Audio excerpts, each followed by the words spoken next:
We're back for another Memories of Japan, this time with Associate Athletic Trainer Rob Sullivan, who is beginning his 8th year at Hofstra. He is head athletic trainer for the men's lacrosse team as well as the men's and women's golf team. Rob, you're a little bit of an international traveler, having worked in the NFL Europe with the Berlin Thunder, as well as making an international trip while you were an athletic trainer at the Philadelphia Eagles. Tell us a little bit about first the Eagles experience. Back in '93, it was during training camp. It was one of our first preseason games of that summer. Back then we had 5, and NFL played 5 games if they were selected into the what was called at that time the American Bowl, where the NFL was trying to endorse football around the world. So that year one of the sites was in fact the Tokyo Dome in Tokyo, and we took on the New Orleans Saints that day, that Sunday afternoon. What do you recall most? I know the routine of NFL teams on trips is very regimented and not much time for sightseeing. What do you recall about that week? That is exactly what it was. We landed on a Wednesday, we had practice that night, and then we worked pretty much every day, Thursday, Friday, Saturday, and then Sunday the game day, and then flew back. We were able each day to have a little time off, and that day off for us was do mornings, wake up, eat breakfast, do morning treatments, get everything ready for practice, and then the rest of the team and organization went to practice, and then myself and 2 of my co-workers, we were able to enjoy the rest of the day and evening walking around Tokyo, seeing sights and things like that, getting as much in as we can culturally before we had to be back at the hotel that night, and then start the work and regiment, like you said, the next day and throughout the rest of our time in Japan.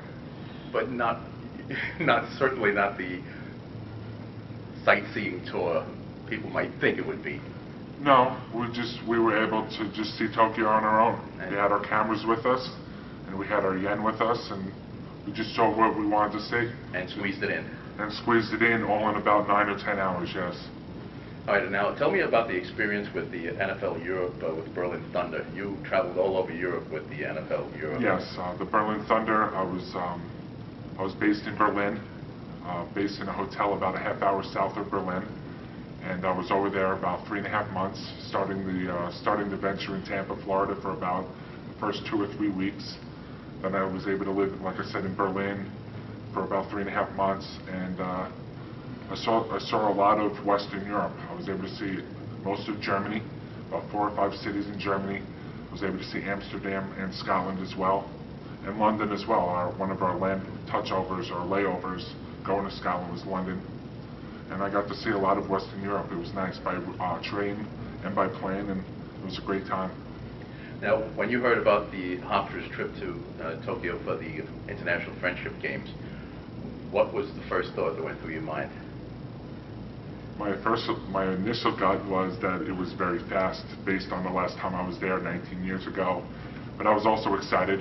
It was a different sport, it was a different regiment, and it was going to be a longer trip. This time, 2 days of travel with 6 days in between to do things. And I knew there was going to be a lot more downtime, so I was excited about the trip and going with the people that were able to make the trip, and it turned out to be a lot of fun. And now you had a couple of friends come out to greet you in Tokyo. Tell us a little bit about that. That was exciting as well. I had my 2 friends. My one friend, his name is T, and my other friend's name is Yoshi, but his nickname is Happy because he's always smiling. And I haven't seen them in quite a long time. And one friend, T, I haven't seen in about 20 years. And my other friend, Happy, I haven't seen in about 2 years since our national convention in Philadelphia. So I'd be remiss if I didn't call them or contact them, telling them that I was going to be in their country. And fortunately, I was able to visit them, and even for a little bit of time. But it was still nice to catch up and touch base, and know that I have lifelong friends over there, and we're just an email or a text or something that quick away from each other, so it was nice.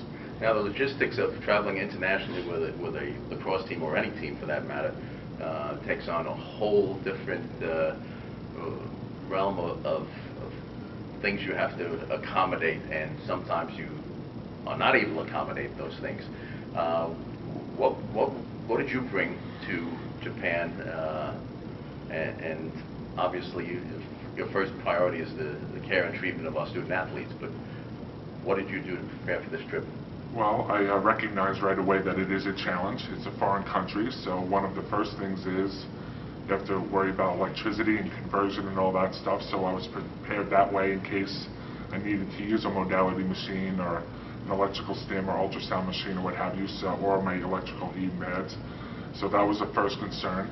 After that, really, I packed pretty thoroughly for our regular season here in America, so all I had to do was really condense the number of bags and limit a little bit the supplies I do bring on the trip, and I based it on the fact that I'd be busy playing lacrosse for 3 days and no practices in between, so it was really live action for 3 days.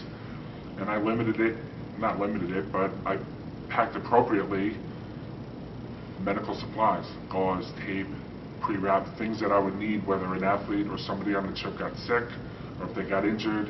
I had portable stim machines with me, I had heating pads with me, but I condensed it all down to 2 bags because I packed appropriately. Now, certainly going over there for a tour like this is not like going to a road game where you would have access to the visiting training room if need be. Tell us about your pre-game ritual. Over there? Yes. Over there you have to basically kind of be a MacGyver. You have to athletic trainers by nature, you have to improvise and adjust. So the biggest thing you need during or prior to a game is an area where you can have a table or a bench that's high enough so I can tape any athletes. Have the sideline or have a comfortable area where you can stretch out athletes, and those are the things that you basically need to do prior to a game. Like I said, I had 2 bags, so I was able to work out of both of those as needed. And also, too, I just need a water source and an ice source and some coolers and water bottles, and the Japan Lacrosse Association was very gracious and supportive with those things. And so it was pretty flawless. And certainly you didn't have access to whirlpools, jacuzzis, and stuff like that. No, I didn't have access to that directly, but I'm sure if somebody had gotten hurt or needed that stuff, I could have figured something out in the hotel or within the hotel, or push comes to shove, I could have talked to the Lacrosse Association over there, and they probably could have helped me. But we were very fortunate we didn't need any of those things. Now let's jump back to the departure from New York. Yes. As anybody over 6 feet knows, air travel, even domestically, is difficult for anybody over 6 feet. You, being one of the tallest athletic trainers that I know of in my 30 years, are 6'8". Correct. And a 13-hour trip cannot be very comfortable for you. Tell us about that trip. You're absolutely right. It is very challenging, and now that I go back to your initial question, what were my initial thoughts and concerns? The air travel was one. I was told, and Miss Kathy All and Seth Tierney, they were very gracious, and they worked very hard to get me an appropriate seat on the plane. I was able to be in the economy section, but in the business section of that part of the plane, and I had extra leg room, and I was on an aisle, and I was very fortunate to have a comfortable seat on the plane going from New York to Detroit, then to LA.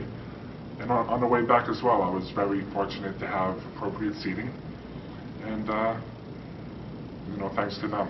And that was it. It was nice to have and nice to know. And as far as dealing with a flight or a part of the flight that was 12.5 to 13 hours, you gotta just mentally prepare yourself that I can't leave my office for 13 hours, and just deal with it that way. And it was okay. And this is a perfect time to dispel rumors about hotels in Tokyo.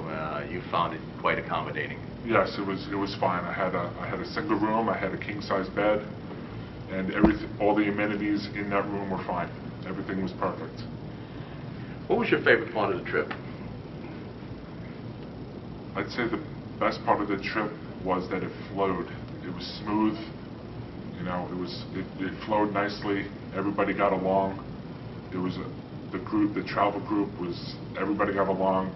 It was a perfect fit, and everybody enjoyed themselves. There was no stress, no tension, really no anything. And me personally, I got to see a country that I saw 19 years ago, but I was able to enjoy it because, unlike my first trip there was a little more time, a little more downtime. It was very regimented, but it was very well rounded, and it was very well rounded, and it was nice. And finally, how did you like the food? I like the food a lot. You think going to a foreign country, it would be different than American food, and it was. It had the Japanese flair to it, but the presentation, and it was very edible, and it tasted great, and it was very good. And our JLA hosts and our tour guides and the people we were with, they helped us out if we had any issues, but they were very gracious and very supportive, and they took us to some nice areas and nice restaurants, and all the food was very nice. It was very good. And finally, what was your favorite sightseeing spot? I liked everything I saw, between the hotel and the city right around the hotel, and the Tokyo Tower, which was right behind our hotel. That was very nice, and everything we saw, it was a good time. Like I said, it flowed, and it was very enjoyable, and it was a great sightseeing trip the entire time. Thanks, Rob. You're welcome. Thank you, Jim.